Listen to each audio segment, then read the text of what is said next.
Hello everybody, and welcome back to the building of the Cirrus Moth, which is a David Boddington design, and this will be the fourth instalment on the fuselage build.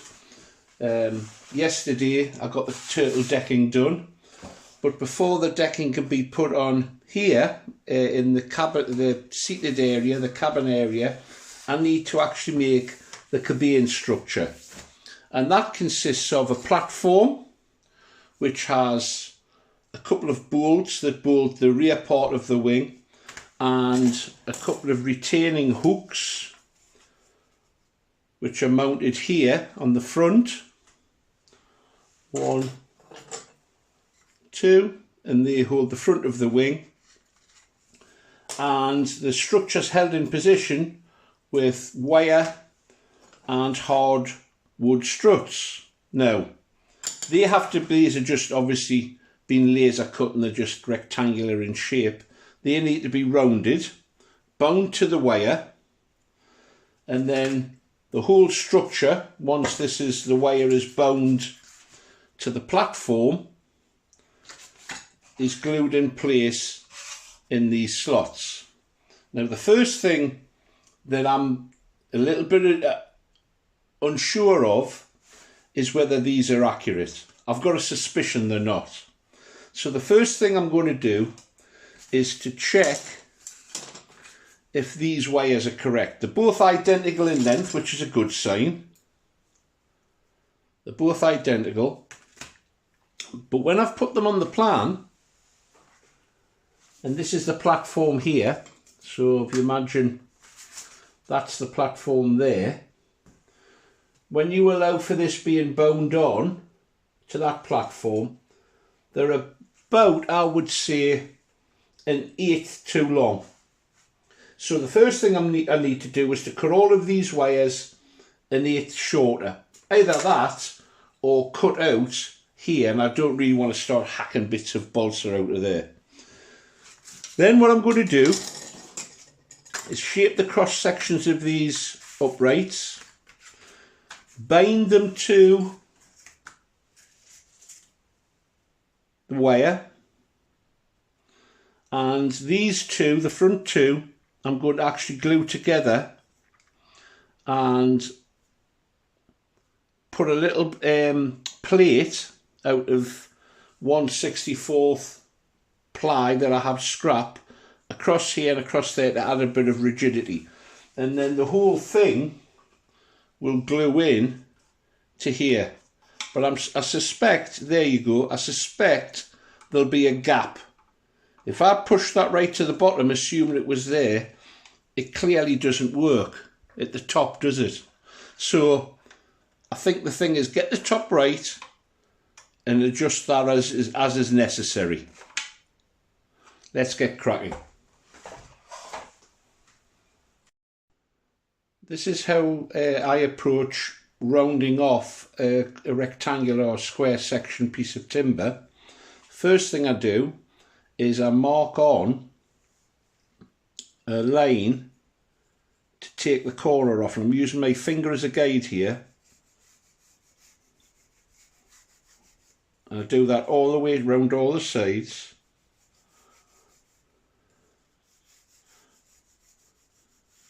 Surprising how accurate it is actually.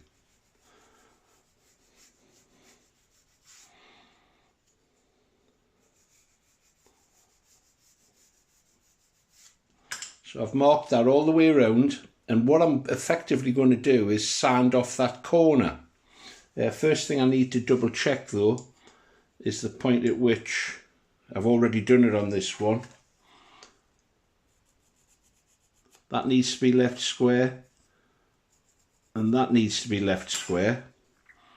So what I'll do is I'll notch out that part, do it both sides, and at the top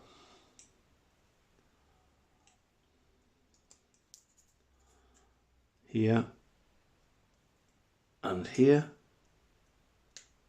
So they're notched out, and then taking some coarse sandpaper or glass paper, you just simply sand down to the line.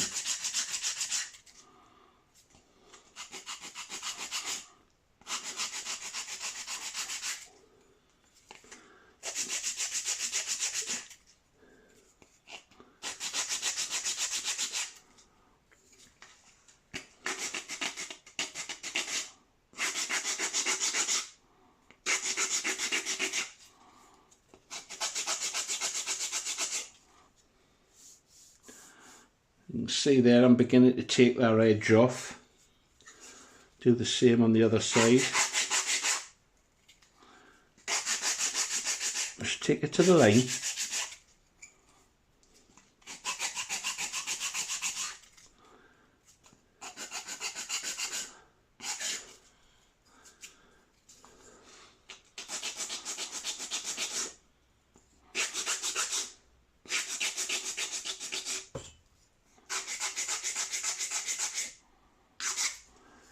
You can see there, I hope, that I've sanded to the line.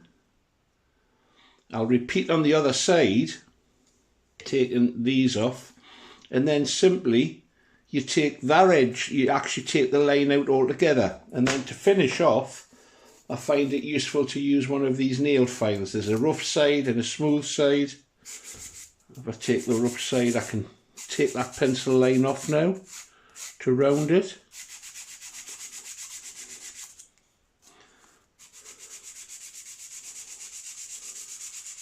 It's got a bit of a sponge to it, so it forms around the part that you're sanding.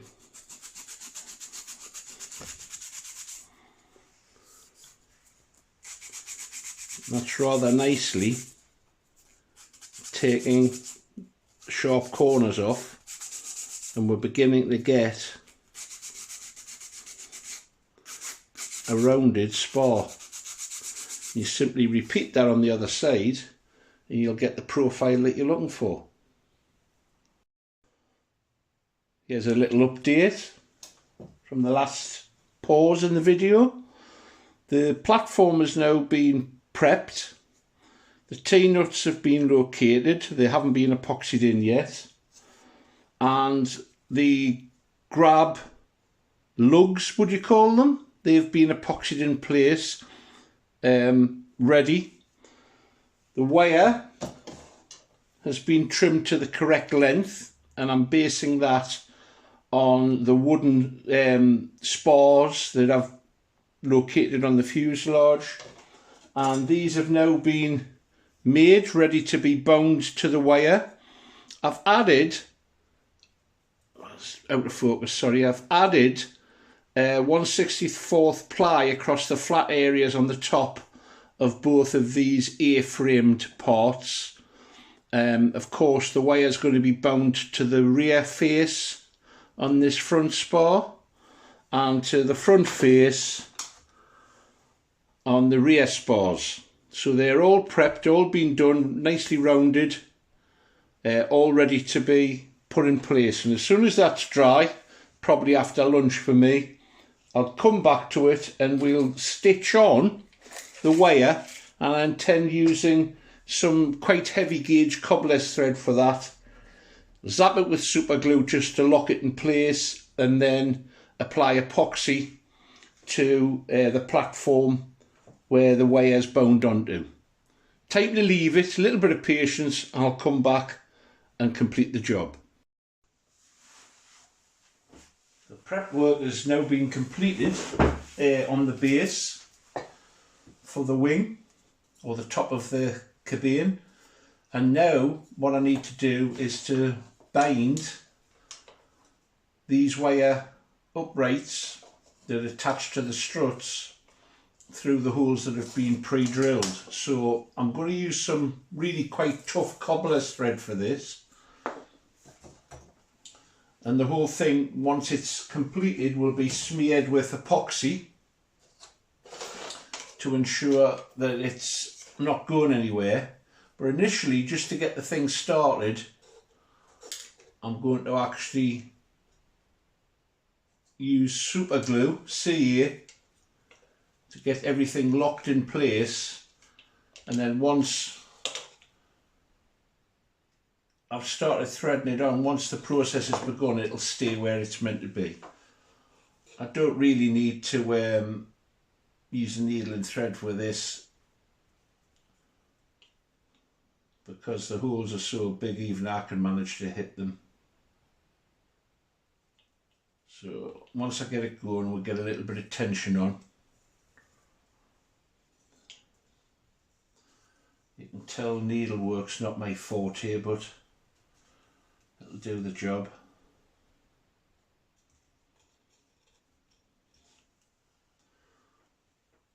I'll go across and then over. I'm sure this type of stitching's got a special name.